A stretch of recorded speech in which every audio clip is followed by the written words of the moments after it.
Good morning everyone. दोस्तों, आज है 9th ऑफ अगस्त 2023 और हम लोग करेंगे द हिंदू न्यूज़पेपर के एनालिसिस। मेरा नाम है सितेंद्र चौधरी और आज कौन कौन से टॉपिक हम लोग करने वाले हैं। एक छोटा सा टॉपिक है टीनेज प्रेगनेंसी के बारे में। कर्नाटका से टॉपिक है तो बात करेंगे टीनेज प्रेगनेंसी के बारे में, कुछ फैक्ट्स जानेंगे और इसके कारण क्या हो सकते हैं और इसका आउटकम क्या हो सकता है, इसके बारे में बात करने वाले हैं। एक टेक्स्ट सेक्शन में बात की गई है अमेरिकन रेटिंग की। तो पिछले 20 ईयर्स में लगभग पहली बार ऐसा हुआ है जब अमेरिका की रेटिंग को डाउनग्रेड किया गया है बाय अ क्रेडिटिंग एजेंसी जिसका नाम है फिच। तो इसके बारे में बात करेंगे, ऐसा क्यों हुआ है। जन विश्वास बिल के बारे में हम लोग हालांकि पहले बात कर चुके हैं, लेकिन आज फिर से थोड़ा बात करेंगे। विश्वास बिल के क्रिटिसिज्म के बारे में ज्यादातर हम लोग यहाँ पे बात करने वाले हैं कि क्यों इसको ज्यादातर एक्सपर्ट्स के द्वारा क्रिटिसाइज किया जा रहा है, इसकी कमियां क्या क्या हैं। कॉन्स्टिट्यूशनल अमेंडमेंट के बारे में डिटेल में डिस्कशन हम लोग करने वाले हैं। उसके अलावा no phones for the kids please. तो एक गवर्नमेंट का एक सर्वे आया है जिसमें ये बताया गया है कि जो स्टूडेंट्स होते हैं, जो बच्चे होते हैं, जो स्कूल गोइंग होते हैं, जिनके हाथ में मोबाइल फोन होता है, वो अपने मोबाइल फोन का मिसयूज क्यों करते हैं, कैसे करते हैं। और यूनेस्को की एक रिपोर्ट ने कहा था कि स्कूल के अंदर जो बच्चे होते हैं, उन वो जो मोबाइल फोन यूज करते हैं उसको बैन कर दिया जाए। तो इसके बारे में थोड़ा सा बात करने वाले हैं। उसके लिए एक छोटा सा एडिटोरियल दिया गया है डॉलर और जियो पॉलिटिक्स के बारे में। जिस तरह से रशिया यूक्रेन वॉर के बाद इंडिया ने कई सारी कंट्रीज के साथ रूपी में ट्रेड करने की बात कही है, तो उसके बारे में बात हम यहाँ पे कर सकते हैं। चलिए जी। लेकिन आज के दिन बड़ा खास कुछ हुआ था, और खास ये हुआ था कि भैया आज के दिन हुआ था काकोरी ट्रेन रॉबरी हुई थी। हालांकि इसे काकोरी कांड कहा जाता है, लेकिन 2 साल पहले यूपी की गवर्नमेंट ने ऑफिशियली इसका नाम चेंज कर दिया था। तो अभी इसे काकोरी कांड नहीं कहा जाता है। काकोरी ट्रेन रॉबरी हुई थी आज के ही दिन 9th ऑफ अगस्त 1925 को। काकोरी अभी तो एक टाउन सा बन गया है, लेकिन उस जमाने में जो है एक विलेज हुआ करता था, लखनऊ के पास पड़ता है। अगर आप कभी लखनऊ की वाली साइड में जा रहे हैं, उससे थोड़ा पहले आपको काकोरी नाम की जगह मिलेगी, स्टेशन मिलेगा। आप यहाँ पे क्लियरली देख सकते हो। तो राम प्रसाद बिस्मिल, असफुल्ला खान, एचआरए। एचआरए का मतलब है हिंदुस्तान रिपब्लिक एसोसिएशन। ठीक है। तो इसके कुछ मेंबर्स ने मिलकर इस रोबरी को प्लान किया था और इसको फिर एग्जीक्यूट किया था।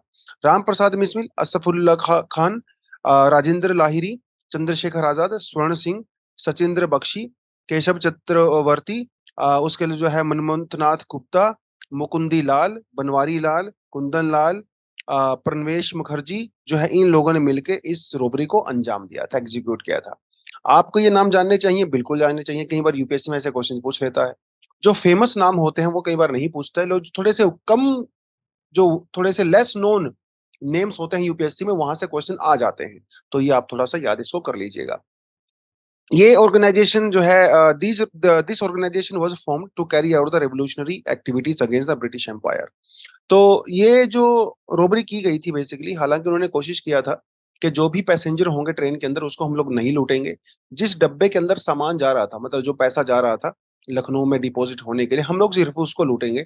लेकिन अनफॉर्चुनेटली जब बाद में फायरिंग वगैरह हुई तो उसमें एक पैसेंजर की डेथ हो गई, अहमद अली नाम के पैसेंजर की। और बाद में इसी पैसेंजर की डेथ के नाम पे इस पूरी रॉबरी को मैन स्लॉटर का नाम दिया गया। और फिर बाद में धरपकड़ हुई और सारे के सारे मोस्टली लीडर्स को यहाँ पे पकड़ लिया गया। और फिर उनके ऊपर केस चला। कईयों को फांसी की सजा हुई, कईयों को काला पानी भेज दिया गया, और कुछ लोगों को जो है छोड़ दिया गया because of the lack of evidence. तो काकोरी वाला जो केस है वो आज के दिन ही यहाँ पे हुआ था। बड़ा इंपॉर्टेंट केस रहा। कई सारे ऑब्जेक्टिव थे। एक तो इनको फंड करना था, एचआरए को फंडिंग किया जाना था।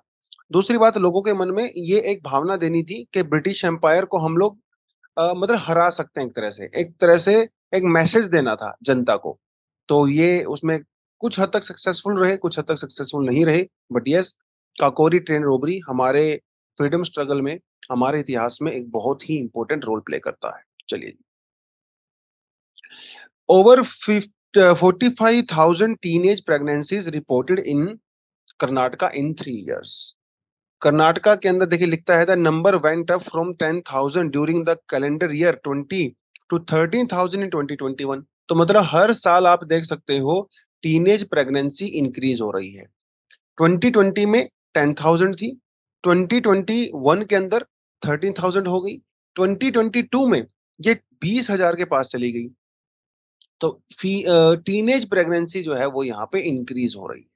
मतलब 18 साल से पहले जो प्रेगनेंसी यहाँ पे है उसे आप टीनेज प्रेगनेंसी कह सकते हो, क्योंकि 18 साल के बाद अब अडल्ट कैटेगरी में आ जाते हो। तो 14, 15, 16, 17, 18 साल तक जो है आप ये कह सकते हो। टीनेज प्रेगनेंसी के बारे में जो हमारा नेशनल जो फैमिली हेल्थ सर्वे था, 5th वाला, उसने भी बड़ी इंपॉर्टेंट बात कही थी। उसने कहा था कि इंडिया में टोटल जितनी भी प्रेगनेंसी होती हैं, उसमें से 7.9% जो फीमेल हैं, वो 15 से 19 साल के बीच में आती हैं। तो 19 को भी मतलब एक जनरल सी टर्म में आप टीन वर्ड है ना, यहाँ पे आप 19 तक भी ऐड कर सकते हो। हालाँकि 18 के बाद से आप you are not adult, you are a woman, तो आप उसे चाइल्ड प्रेगनेंसी एज़ सच नहीं कह सकते, टीनेज प्रेगनेंसी कह सकते हो, राइट? तो 7.9% जो है वो टीनेज प्रेगनेंसी यहाँ पे रही है। सबसे ज़्यादा जो टीनेज प्रेगनेंसी वाले जो केसेज़ हुए हैं, इंक्रीज़ हुए हैं, वो है आप त्रिपुरा में देख सकते हो 40%, मणिपुर में 16%, आसाम में 31%, वेस्ट बंगाल में 41%, बिहार में 40%, राइट? ये उसके अलावा international food policy research institution IFPRI ने भी टीनेज प्रेगनेंसी के बारे में कई बातें बोली थी। इन्होंने कहा था कि जो अडल्ट मदर्स होती हैं, उनके कंपैरिजन में जो टीनेज मदर्स होती हैं, उनका न्यूट्रिशनल स्टेटस काफ़ी लो होता है। ऑब्वियस सी बात है, उनकी लो एजुकेशन होती है, lower likelihood of the accessing parental health services, poor leaving conditions, और उन्होंने ये भी देखा कि जो टीनेज प्रेगनेंसी है, वो ज़्यादातर उन फैमिलीज़ में होती है, जिनकी इनकम बहुत लिमिटेड होती है, या जो लोअर कास्ट से बिलॉन्ग करते हैं, SC, STs, ट्राइबल ग्रुप्स, वहाँ से बिलॉन्ग करते हैं। तो ऑफ कोर्स एजुकेशन का लेवल कम होता है, और बहुत बार कई जगह पे ऐसा भी देखा जाता है कि टीनेज में बच्चों की शादी हो जाती है, तो चाइल्ड मैरिज भी यहाँ पे बहुत बड़ा इंपॉर्टेंट रोल प्ले करता है। तो 14, 15, 16 साल की उम्र में शादी हो जाती है, तो जल्दी प्रेगनेंसी भी हो जाती है, तो वो भी टीनेज प्रेगनेंसी के अंदर ही इंक्लूड कर किया जाएगा। और इंडिया में 26% जो शादियाँ होती हैं, वो चाइल्ड मैरिज ही होती हैं यहाँ पे। यूजुअली ऐसे लोग जो गरीब होते हैं, जो बच्चों की एजुकेशन वगैरह को सपोर्ट नहीं कर पाते हैं, वो टीनेज में ही बच्चों की शादी कर देते हैं बर्डन कम करने के लिए। तो ऑफ कोर्स प्रेगनेंसी यहाँ पे जल्दी बढ़ जाती है। पेरेंटल हेल्थ सर्विसेज आप इंक्लूड नहीं कर सकते। तो सीधी-सी बात है, अगर कोई 15 साल की बच्ची है, अगर वो प्रेग्नेंट हो जाती है, तो हॉस्पिटल में तो नहीं जा सकती सर्विसेज लेने के लिए। क्योंकि अगर वो हॉस्पिटल में जाती है और वो अगर अंडर एज है, तो उसकी रिपोर्टिंग तुरंत पुलिस को हो जाती है। तो वैसे ही वो क्रिमिनल केस उधर जाके हो जाएगा। और पुअर लिविंग कंडीशन, तो ऑफ कोर्स जब गरीबी है, तो भैया पुअर लिविंग कंडीशंस भी होंगी। टीनेज प्रेगनेंसी से होता क्या है? School drop out, obviously, right? Women के एजुकेशन के ऊपर नेगेटिव इम्पैक्ट पड़ेगा, उसकी इनकम के ऊपर पड़ेगा, उसकी हेल्थ के ऊपर पड़ेगा। अब सीधी-सी बात है, अगर आप ग्रेजुएट नहीं हो, अगर आपने अच्छी एजुकेशन नहीं लिया है, तो आप फर्दर फ्यूचर में जाके इनकम भी जनरेट नहीं कर पाओगे। और अगर बाय चांस थोड़ा बहुत आप इनकम जनरेट करोगे, तो इन्फॉर्मल सेक्टर में आएगा। यस, तो ये सारी चीज़ें आपकी हेल्थ के ऊपर भी इम्पैक्ट पड़ता है, क्योंकि आपकी बॉडी पूरी तरह से मैच्योर नहीं होती है, मेंटली आप पूरी तरह से मैच्योर नहीं होते हो, तो टीनेज प्रेगनेंसी का बहुत नेगेटिव इम्पैक्ट यहाँ पे पड़ता है।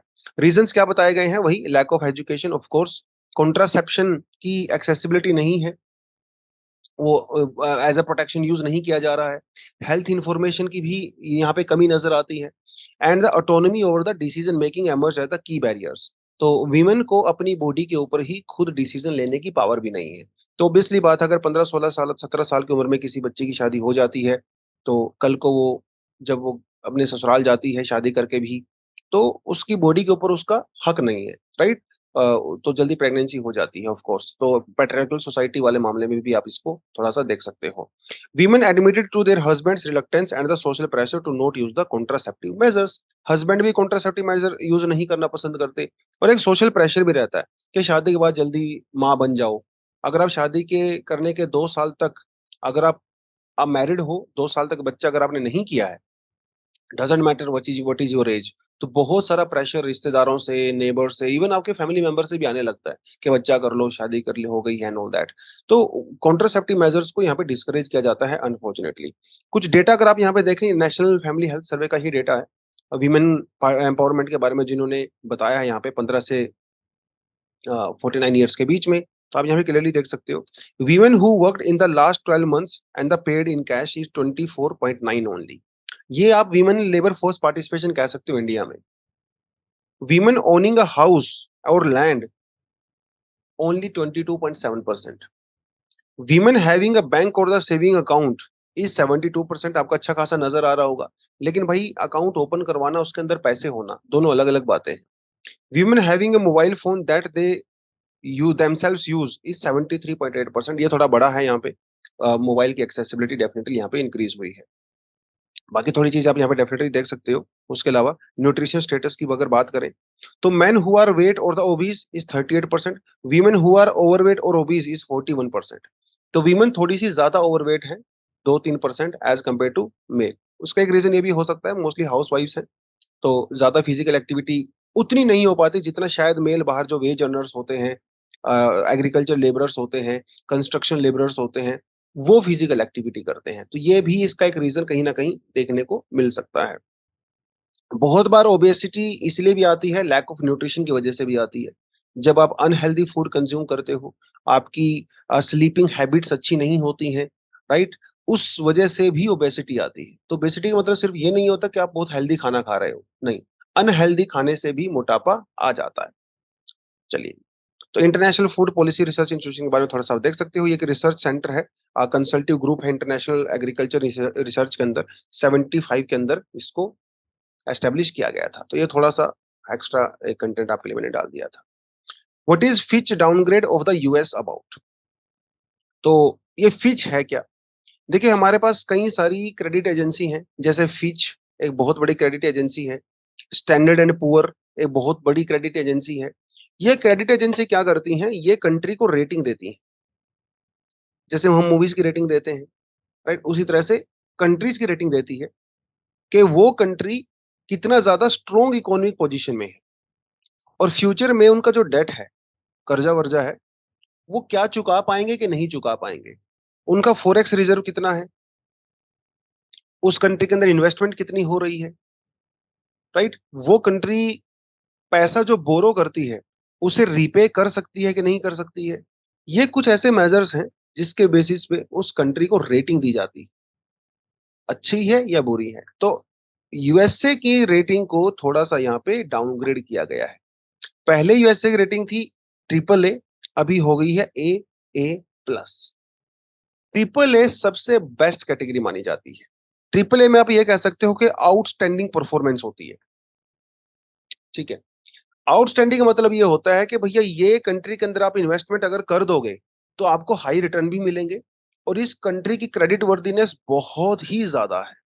हालांकि जो ए प्लस प्लस होता है वो भी अच्छा होता है, जैसे यहाँ पे देखिए लिखा भी हुआ है, which rates credit quality from a triple A to D. तो ये जो कैटेगरी है वो ट्रिपल से डी तक जाती है। थोड़ा सा अगर आप यहाँ पे देखना चाहो तो देख सकते हो। तो ये ट्रिपल ए है जो सबसे बेस्ट कैटेगरी होती है। उसके अलावा अगर आप जैसे जैसे नीचे चले जाओगे तो डी कैटेगरी तक जाता है ये। तो ये डाउनग्रेड होते होते होते होते आप इसको डी तक कह सकते हो। डी बहुत लोवेस्ट क्वालिटी होती है।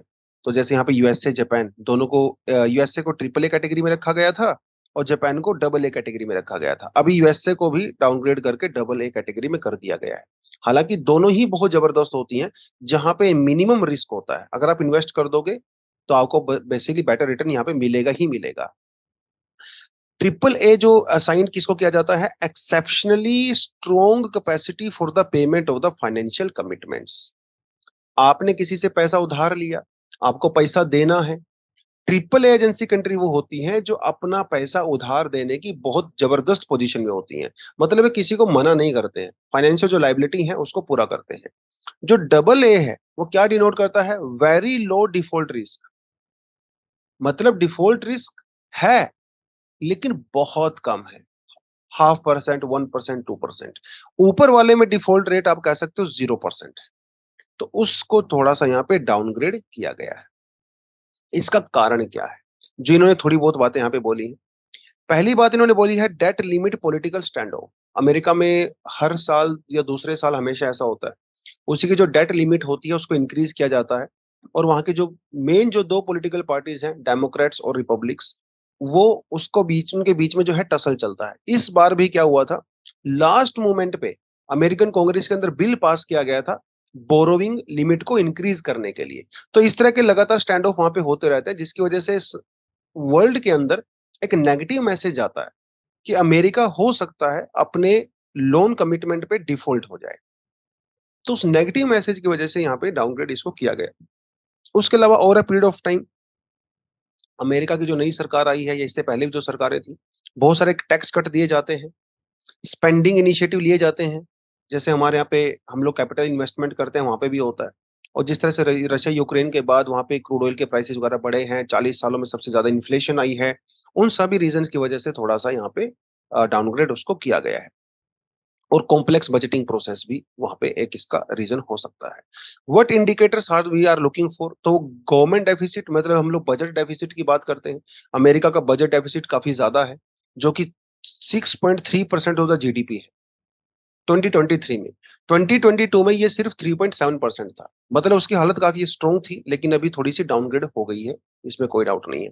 उसके अलावा वीकर फेडरल रिवेन्यूज हैं, जो अमेरिका एक्सपोर्ट वगैरह करता था वो थोड़े से कम हुए हैं, तो इसकी वजह से थोड़ा सा फेडरल रिवेन्यू भी यहाँ पे कम हुए हैं। स्पेंडिंग इनिशिएटिव, नए नए इनिशिएटिव लिए गए हैं, जिसमें एक एग्जांपल आप चिप इंडस्ट्री वाला दे सकते हो। जो चिप एक्ट वहाँ पे पास किया गया है, जिसमें अराउंड $200 बिलियन के आसपास का इंसेंटिव्स दिया जा रहा है। तो इस तरह के जो खर्चे कर रही है वहाँ के की सरकार, तो एक बजट डेफिसिट क्रिएट हो गया है। हाई इंटरेस्ट बर्डन जो है उनके ऊपर है। मतलब इसका ये है कि अगर अमेरिकन गवर्नमेंट को मार्केट से पैसा बोरो करना है तो उसको हाई इंटरेस्ट पे करना पड़ेगा। पहले यह इंटरेस्ट 1.2 1.3 के आसपास हुआ करता था, लेकिन अभी ये जो इंटरेस्ट रेट है वो भी 3.5 के आसपास जा चुका है। मतलब अमेरिका को अगर मार्केट से पैसा बोरो करना है तो ज्यादा इंटरेस्ट रेट पे करना पड़ता है। इन सारे रीजंस की वजह से फिच को ऐसा लगता है कि आने वाले नेक्स्ट 10-15 ईयर्स में अमेरिका में इन्वेस्ट करना उतना सेफ नहीं है जितना पहले माना जाता था। बट आज भी अमेरिकन जो मार्केट है उसे इन्वेस्टमेंट के हिसाब से सबसे बेस्ट मार्केट माना जाता है। हालांकि ऑफ कोर्स सीधी सी बात है भैया, अमेरिका वाले तो डिनाई करेंगे ही, है ना? वो थोड़ी ना बोलेंगे हाँ ये सही है सब। तो जैसे इंडिया डिनाई करता है ऐसे वो भी डिनाई कर रहे हैं। बट ये थोड़ा सा आपको पता होना चाहिए कि ये रेटिंग एजेंसीज क्या होती हैं, किस तरह से काम करती हैं। ठीक है। वाई रेटिंग डाउनग्रेड तो मैंने को बता ही दिया, ये सब चीज यहाँ पे होती है। लो ग्रोथ होती है, हाई एनपीएस होते हैं, नॉन परफॉर्मिंग एसेट्स होते हैं, गवर्नमेंट का डेट इंक्रीज हो जाता है। इम्पैक्ट क्या होता है? बॉन्ड्स के ऊपर इम्पैक्ट होता है, बोरोइंग महंगी हो जाती है। जो फॉरेन पोर्टफोलियो इन्वेस्टमेंट है, एफडीआई वगैरह है, वो आपकी कंट्री को छोड़ के जाने लगता है। Right. Inflation, balance of payment, debt levels, physical deficit, GDP growth rate down हो जाती है। तो वो सब फैक्टर्स हैं जिसकी वजह से आपकी रेटिंग यहाँ पे डाउन चली जाती है। चलिए जी, इंडिया में एक बड़ी इंपॉर्टेंट एक है, क्रिसिल नाम है जिसका, ये एक रेटिंग एजेंसी है हमारी। What is the Jan Vishwas Bill and 2023 proposed thus by the center? जन विश्वास बिल, इसको ये भी पास किया गया है। और जन विश्वास बिल के अंदर ये सिर्फ कोई एक बिल नहीं है। बेसिकली जन विश्वास बिल की वजह से हम लोगों ने 42 सेंट्रल एक्ट के अंदर कम से कम 183 प्रोविजंस को चेंज किया है, मतलब अमेंड किया है। जन विश्वास बिल इसका मतलब बहुत सारे एक्ट को इंक्लूड करता है। राइट। एक एक्ट नहीं है ये। एक एक्ट के अंदर ये प्रोविजंस डाल दिए गए हैं कि 42 सेंट्रल एक्ट्स के अंदर थोड़े बहुत चेंज किए गए। जैसे एग्रीकल्चर से रिलेटेड जो एक्ट है उनके अंदर थोड़ा चेंज किया गया, एनवायरमेंट के रिगार्डिंग चेंज किया गया, मीडिया के रिगार्डिंग चेंज किया गया, फार्मास्यूटिकल सेक्टर के अंदर चेंज किए गए, थोड़े थोड़े चेंज किए गए। और जो सबसे बड़ा यहाँ पे कंट्रोवर्सी है, जो सबसे बड़ा चेंज किया गया है वो ये वाला है, सेवरल फाइन्स टू पेनल्टीज। अब इसका मतलब क्या है? इसका मतलब ये हुआ, फाइन कौन लगाता है? फाइन लगाता है कोर्ट। आपने मान लो कोई वायलेशन किया, मान लो आपने पोल्यूशन एक्ट का वायलेशन किया, ओके, एयर एक्ट का, वाटर एक्ट का आपने वायलेशन किया। आपका केस जाता है कोर्ट के अंदर, कोर्ट आपकी सुनवाई करता है। और अगर कोर्ट को लगता है कि यस आपने वायलेशन किया है, तो कोर्ट आपके ऊपर फाइन लगाता है। वो फाइन बाद में एग्जीक्यूटिव के द्वारा कलेक्ट किया जाता है। ये नॉर्मल प्रोसीजर हमारे यहाँ पे हुआ करता था। लेकिन जन विश्वास एक्ट के अंदर उन्होंने क्या किया, ये फाइन को हटा के पेनल्टीज कर दिया। पेनल्टीज कौन लगाता है? पेनल्टी कोर्ट नहीं लगाता है, पेनल्टी पेनल्टी लगाते हैं एग्जीक्यूटिव। मतलब जुडिशरी से पावर छीन कर एग्जीक्यूटिव को दे दिया गया। अब ये कह सकते हो, ठीक है। तो ये, और इसी वजह से कंट्रोवर्सी भी हुई है। Drugs and the cosmetic act जो 1940 वाला था, इसके अंदर चेंज कर दिए गए। Food safety and standard act 2006, इसके अंदर चेंज कर दिए गए। फार्मेसी एक्ट 1940 एक्ट के अंदर भी चेंज कर दिए गए। और सबसे ज्यादा कंट्रोवर्सी एक्चुअली यहाँ पे भी नजर आती है फार्मेसी एक्ट में। हुआ क्या? देखिए, जो drugs and the cosmetic act और फार्मेसी एक्ट था, इसके अंदर क्या होता था, खासकर कॉस्मेटिक वाले के अंदर, जो सामान हम लोग इंपोर्ट करते हैं इंडिया में मैन्युफैक्चर करते हैं, डिस्ट्रीब्यूट करते हैं, सेल ड्रग्स की सेल करते हैं, कॉस्मेटिक्स की सेल करते हैं, ये उसको रेगुलेट करता था। उसकी कैटेगरी कैसी होनी चाहिए? इंडिया में ड्रग्स और कॉस्मेटिक एक्ट के अंदर 4 तरह के ऑफेंस होते हैं। अडल्टरेटेड ड्रग्स, मतलब ड्रग्स के अंदर कुछ मिक्स कर दिया आपने, जो कि ऐसा केमिकल मिक्स कर दिया जो कि अलाउड नहीं था। Spurious drugs, mislabel drugs, drugs के अंदर लेबल कुछ और है लेकिन अंदर केमिकल कुछ और होते हैं। Note of the standard quality drugs, मतलब जिनकी क्वालिटी काफी डाउन आती है। ये 4 कैटेगरी के ऑफेंस अगर आप कमिट करते हो तो आपको पनिशमेंट मिलेगा। आप जेल भी जा सकते हो, आपके ऊपर फाइन भी लगेगा। वो सी चीजें हुआ करती थी। विश्वास एक्ट के अंदर इन्होंने क्या किया, सरकार ने इसको चेंज कर दिया। कैसे? It allowed manufacturers of not for the standard quality drugs to escape significant penalties despite the fact these drugs have the adverse effect on the patient। तो इनके लिए रूल्स थोड़े से रिलैक्स कर दिए गए। अगर कोई दवाइयों का मैन्युफैक्चरर ऐसी दवाई बनाता है जो कि क्वालिटी में थोड़ी डाउन होती है, सब स्टैंडर्ड कैटेगरी की होती है, तो आपके ऊपर एक्शन नहीं लिया जाएगा। दूसरी बात, जैसे मान लो किसी ड्रग्स के अंदर ऐसा केमिकल आपने ऐड कर दिया जिससे आपकी हेल्थ डाउन चली गई, इंप्रूव होने के बजाय, तो मैन्युफैक्चर के खिलाफ सख्त एक्शन नहीं लिए जाएंगे। दूसरा, bill also reduces the penalty for the owners of the pharmacies who violate the term of their licence. Right, आपके पास 5 साल का लाइसेंस है, आपने 10 साल तक काम कर रहे हो, मैन्युफैक्चरिंग कर रहे हो, तो आपके खिलाफ एक्शन नहीं लिया जाएगा। ये कंट्रोवर्शियल प्रोविजंस है। इससे क्या हो रहा है? इससे जो नेगेटिव इम्पैक्ट किसके ऊपर पड़ रहा है? पेशेंट के ऊपर पड़ रहा है। पेशेंट एक ऐसी दवाई ले रहा है जो कि क्वालिटी में काफी लो है, लेकिन उसके खिलाफ एक्शन नहीं लिया जाएगा। और आजकल ऐसे केस भी बहुत ज्यादा आ रहे हैं। हमने देखा कई सारी अफ्रीकन कंट्रीज वगैरह के अंदर जो इंडिया में कफ सिरप बनते थे, उनको कंज्यूम करने से बच्चों की डेथ हो रही है। मेड इन इंडिया जो मेडिसिन है ऑलरेडी काफी बदनाम हो चुकी है। ऐसे सिनेरियो में सरकार को चाहिए था ये जो रेगुलेटरी प्रोविजंस है वो और स्ट्रोंग होने चाहिए थे, ताकि इस तरह के केस ना आ सके। लेकिन सरकार ने क्या किया? उल्टा किया। लॉज को, रेगुलेटरी लॉज को स्ट्रोंग करने के बजाय और ज्यादा वीक कर दिया। अब सरकार से जब इसका सवाल क्वेश्चन पूछा गया कि साहब आपने ऐसा क्यों किया है, उन्होंने कहा है देखिए भैया, इंडिया को कहा जाता है फार्मेसी ऑफ द वर्ल्ड, तो हमें इंडस्ट्रियल फ्रेंडली होना पड़ेगा। अरे इंडस्ट्रियल फ्रेंडली होने का मतलब ये थोड़े ना है कि आप क्वालिटी डाउन कर दोगे। अमेरिका, जर्मनी, जहाँ की मेडिकल जो सेक्टर है वो इतना वर्ल्ड फेमस है, वहां पे भी तो ईज ऑफ डूइंग बिजनेस होता है। वो भी तो इंडस्ट्रियल फ्रेंडली कंट्रीज हैं, उसके बावजूद भी क्वालिटी को मेंटेन करती हैं। लेकिन गवर्नमेंट ने क्या किया? क्वांटिटी पे ज्यादा फोकस किया रादर देन क्वालिटी, और इसीलिए जो है इसका काफी ज्यादा क्रिटिसिज्म यहाँ पे किया जा रहा है। चलिए जी, आगे बढ़ते हैं। Should constitution be amended to make article 370 permanent? देखिए, ये फिर से आर्टिकल 370 की बात हो रही है। आर्टिकल 370 हम लोग पिछले 2 हफ्ते में 2 बार डिस्कशन कर चुके हैं, और मैंने आपको बताया था कि आर्टिकल 370 के थ्रू हम लोग कई सारी चीजें डिस्कशन करेंगे। प्रेसिडेंट रूल हम लोगों ने डिस्कशन किया, आर्टिकल 370 की हिस्ट्री थोड़ी हम लोगों ने देखी थी, प्रोसीजर हम लोगों ने देखा था, और आर्टिकल 370 का यूज करके आज हम लोग बात करेंगे कॉन्स्टिट्यूशनल अमेंडमेंट की।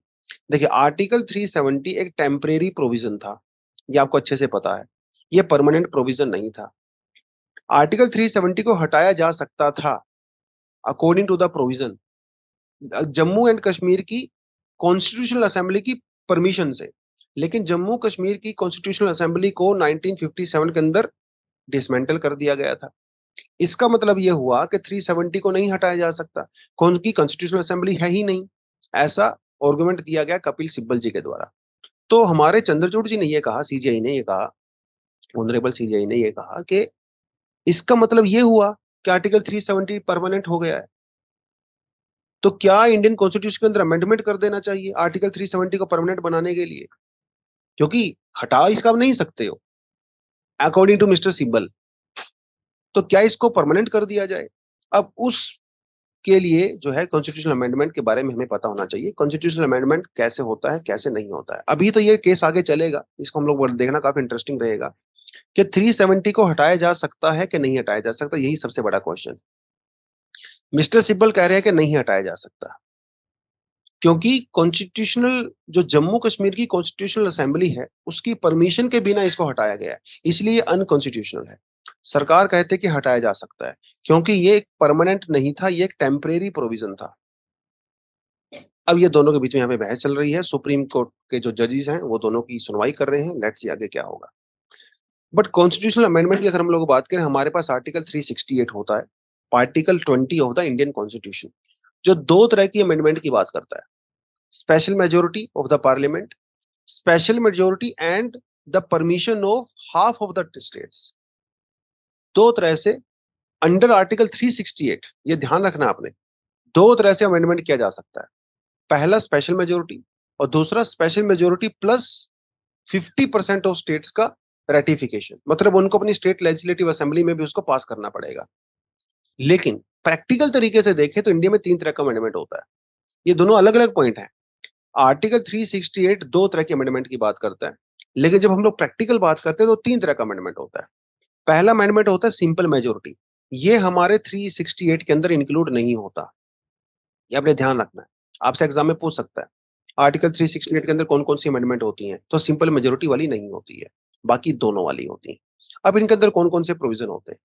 सिंपल मेजॉरिटी का मतलब है, जो कि जितने भी मेंबर ऑफ पार्लियामेंट वहाँ पे प्रेज़ेंट होते हैं, जितने भी होते हैं, उनका 50% प्लस 1। तो इसमें क्या-क्या हो सकता है? नए स्टेट को बनाना हुआ, यस, आप आराम से बना सकते हो, कोई प्रॉब्लम नहीं है, राइट? पार्लियामेंट के अंदर जो कोरम होता है, उसको सेटअप करना, वो आप डेफिनिटली यहाँ पे बना सकते हो। कोरम को, सैलरी अलाउंस हुआ मेंबर ऑफ पार्लियामेंट की, वो आप यहाँ पे चेंज कर सकते हो सिंपल मेजॉरिटी से। पार्लियामेंट का प्रोसीजर को थोड़ा बहुत आप चेंज कर सकते हो, ठीक है? उसके अलावा जो कमिटीज़ वगैरह होती हैं, आप उसके अंदर थोड़ा बहुत चेंज कर सकते हो। तो ये कुछ चीज़ें हैं, जो हम लोग कर सकते हैं सिंपल मेजॉरिटी के अंदर। उसके अलावा जो स्पेशल मेजॉरिटी है, ये थोड़ा-सा इसको मैं चेंज कर देता हूँ, ठीक है? हाँ, तो जो स्पेशल मेजॉरिटी है, उसके अंदर आप लोग क्या-क्या कर सकते हैं? स्पेशल मेजॉरिटी के अंदर आपको क्या मतलब होता है स्पेशल मेजॉरिटी का? कि इसमें 50% जो लोग वहाँ पे प्रेज़ेंट हैं, राइट? वो तो होंगे ही, उसके अलावा 2/3 of the member of the each house present भी होने चाहिए, राइट? इसे मैं थोड़ा-सा चेंज कर देता हूँ क्योंकि ये शायद हाँ ji, let me just change this, ये रहा, ओके। स्पेशल मेजॉरिटी का मतलब होता है a majority that is more than 50%, जो कि नॉर्मल मेजॉरिटी में होती थी।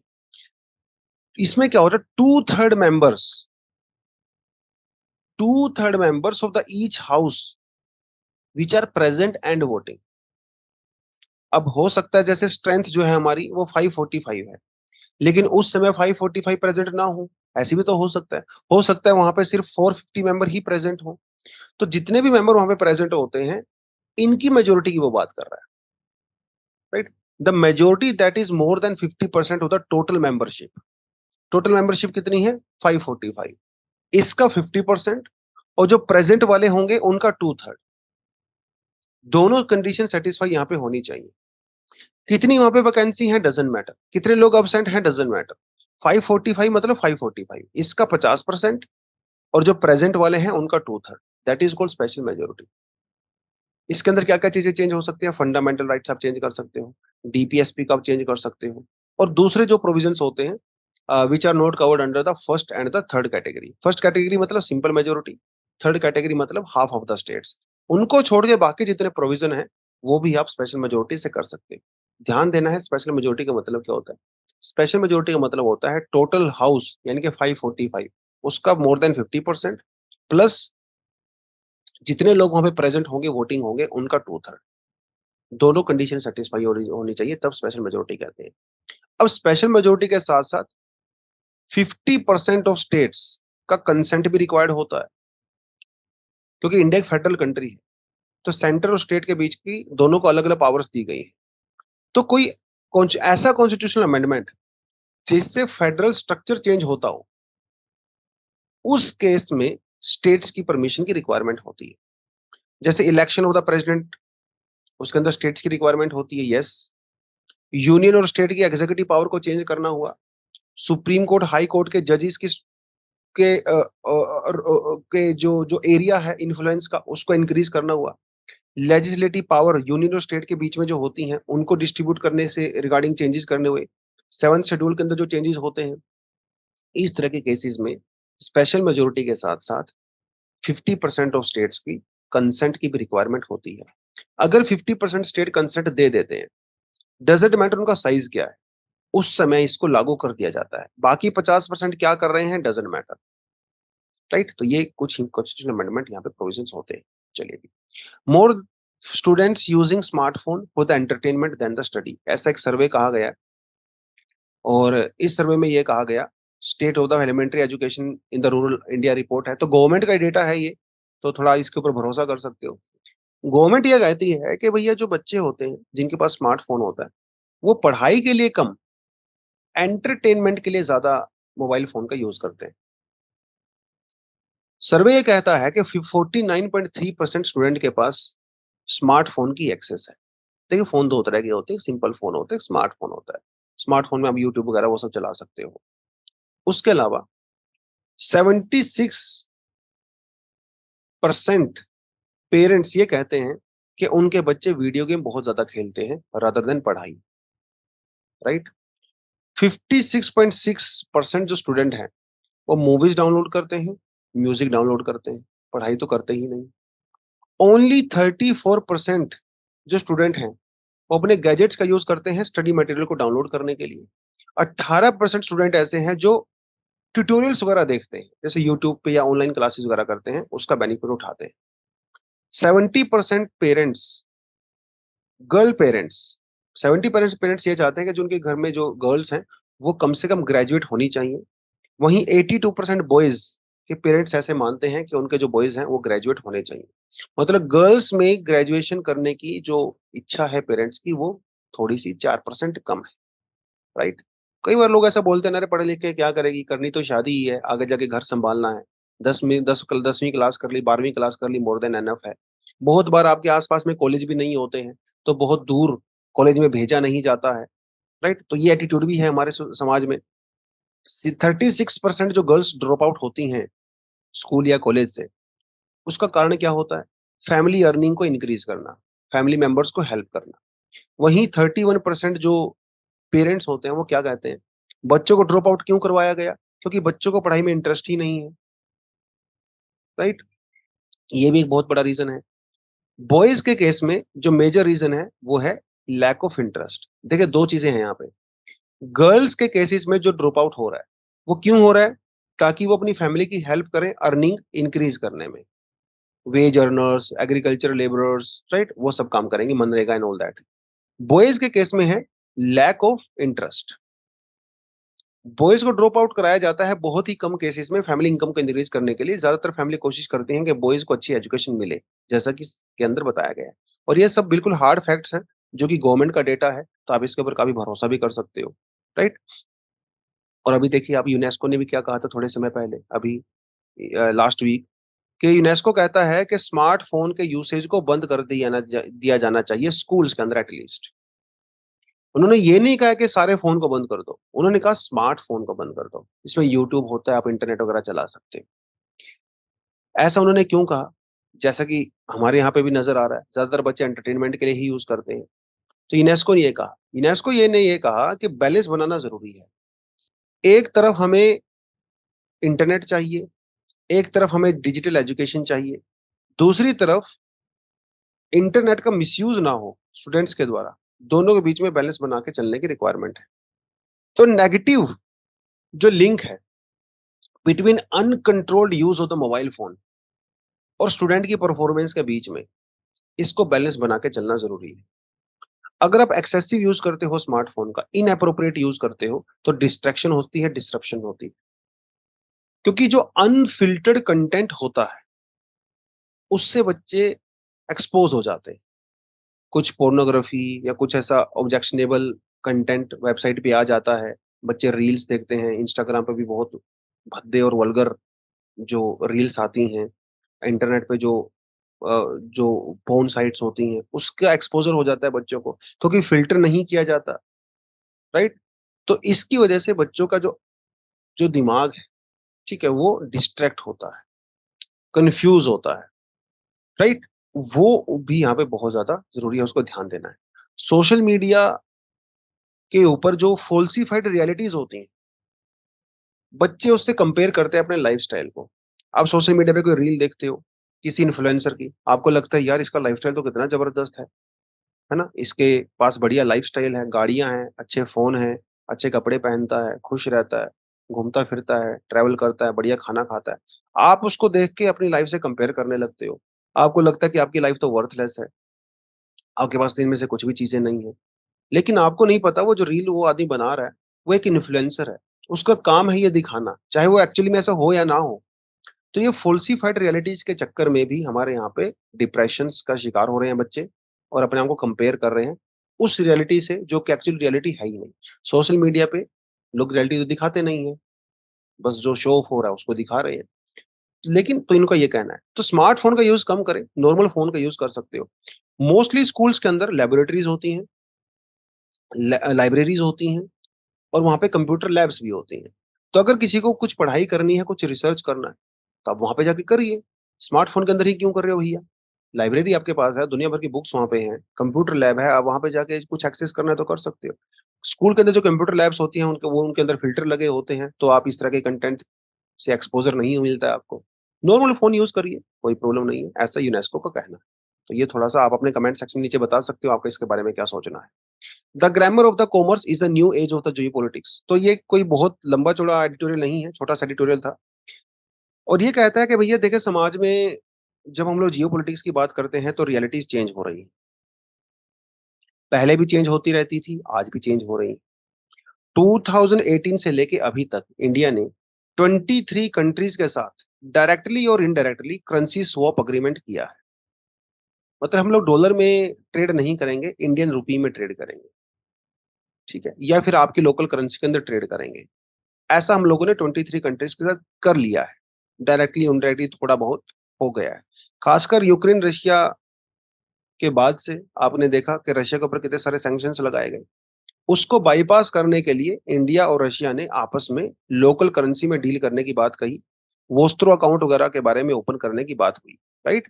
क्योंकि रशिया के जो बहुत सारे एसेट्स हैं उनको फ्रीज़ कर दिया गया और बहुत सारा ये क्रूड ऑयल आजकल हम लोग रशिया से इम्पोर्ट करते हैं। यस, तो डॉलर में पेमेंट करने के बजाय हम लोगों ने डिसाइड किया हम लोग रूपी में पेमेंट करेंगे। इससे इंडिया को बेनिफिट होगा, हमारा फॉरेक्स रिज़र्व भी सॉल्व हो जाएगा प्रॉब्लम, कोई दिक्कत नहीं है। और जो रशिया के जो एसेट्स जो फ्रीज़ कर दिए गए हैं, उनको भी हम लोग बायपास कर सकते हैं। हालाँकि वो ज़्यादा सक्सेसफुल नहीं हो पाया और फिर बाद में हम लोगों ने चाइनीज़ युआन से पेमेंट किया। तो अभी जो हम लोग रशिया से इम्पोर्ट कर रहे हैं, हम लोग चाइनीज़ करेंसी में पेमेंट करते हैं रादर देन रूपी। लेकिन कोशिश तो हम लोगों ने करी, लेकिन ऐसा भी नहीं कि पहली बार हम लोग कोशिश कर रहे हैं। आपको पता है कि इंडिया की इंडिपेंडेंस के बाद हम लोग रशिया के ज़्यादा क्लोज़ हुआ करते थे। उस समय पे भी हम लोगों ने रशिया के साथ जब भिलाई स्टील प्लांट हम लोगों ने लगाया था इंडिया में रशिया की हेल्प से, उस समय पे भी हम लोगों ने रशिया से रूपी के अंदर जो है डील किया था। वेस्टर्न कंट्री जो थी वो इसको अपोज़ कर रही थी, उसके बावजूद भी हम लोगों ने रूपी में डील किया। चलिए वो बात आगे बढ़ गई। बाद में वो डील भी हमारी उतनी सक्सेसफुल नहीं हो पाई। इंडिया सोवियत एग्रीमेंट क्यों नहीं हो पाया? क्योंकि 1971 में डॉलर को फ्लोट कर दिया गया। इससे पहले डॉलर गोल्ड के साथ पेग हुआ करता था। लेकिन इसके बाद डॉलर को फ्लोटिंग करेंसी के रूप में यानी कि डिमांड और सप्लाई के हिसाब से डिसाइड कर दिया गया। तो ये जो हमारा रशिया युग और इंडिया के रुपये का जो ट्रेड था, वो काफ़ी इम्पैक्ट हुआ।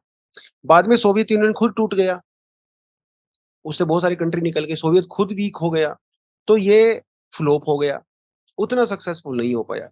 बाद में जब ब्रिक्स कंट्री बनी, तो हम लोगों ने कोशिश किया कि ब्रिक्स कंट्री आपस में चाइनीज़ करेंसी में डील करेंगी, लेकिन वो भी उतना सक्सेसफुल नहीं हो पाया।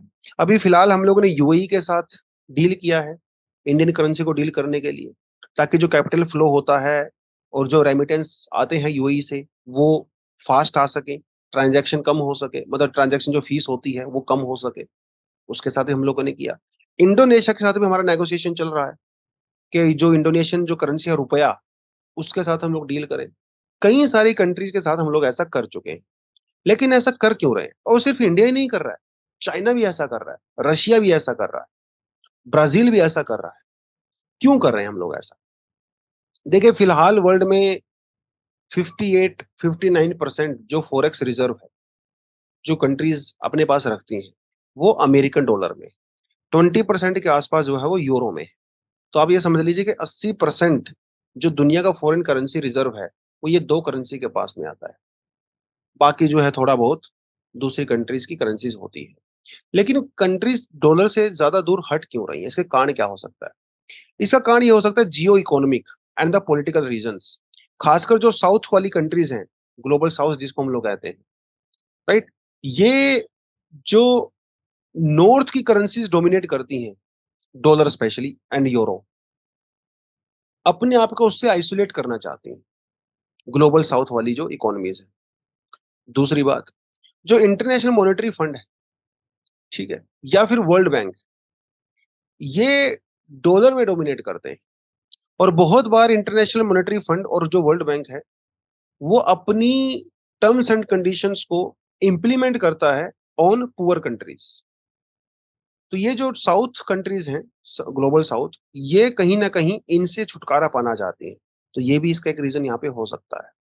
जिस तरह से चाइना का इम्पोर्टेंट रोल बढ़ा है, पिछले काफ़ी समय से, तो उसकी वजह से भी एक इम्पोर्टेंट फैक्टर यहाँ पे नज़र आता है। बहुत सारी कंट्री जो चाइना के क्लोज़ हैं, तो वहाँ पे चाइना इन्वेस्ट कर रहा है, राइट? उसके अलावा जो लोकल करेंसी के अंदर आप एक्सपोर्ट करते हो, इम्पोर्ट करते हो, तो रिस्क कम हो जाता है क्योंकि जो थर्ड करेंसी है, आपको उससे डील नहीं करना है। तो रशिया जिस तरह से रशिया के ऊपर सैंक्शंस लगाए गए, नॉर्थ कोरिया के ऊपर सैंक्शंस लगाए गए, बहुत सारे ईरान के ऊपर सैंक्शंस लगाए गए। तो डॉलर में जब डील करते हो तो सैंक्शंस का रिस्क बढ़ जाता है। उस रिस्क को कम करने के लिए भी लोकल करेंसी के अंदर डील किया जाता है। हालाँकि नियर फ्यूचर में डॉलर को रिप्लेस किया जाना आसान नहीं है, बट फिर भी कंट्रीज़ जो है कुछ ना कुछ यहाँ पे करने की कोशिश कर रही हैं। तो दोस्तों आज के लिए इतना ही था। Thank you very much, all the best. जय हिंद।